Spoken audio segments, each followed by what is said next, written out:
ஒரு சிங்கமீதேறும் ஆகாளி அம்மையே, தேபில்லி சூனியம் கொண்டாடும் நீலியே. மாணிக்க கூரை வேந்த மாளிகையிலே உரையோம் உறங்குவோம், குடிசையில்தான் உறைவோம். பஞ்சபரமானங்கள் புசியோ, பழம் மட்டும்தான் புசிப்போம். இவைகளெல்லாம் எமக்கு மட்டும்தான், பக்குவ நிலை அடையாத இவர்களுக்கு.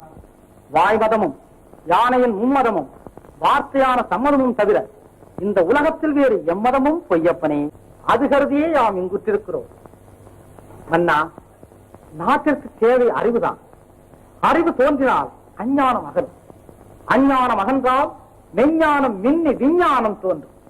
விஞ்ஞானம் வளர்ந்தால் மனித கும்பலை விட்டு விலகும். எவை? பஞ்சம், நோய், பசிப்பிணி, முதுமை, சாக்காடு என்ற இவை இல்லையா சீடா? ஆமாம் சுவாமி.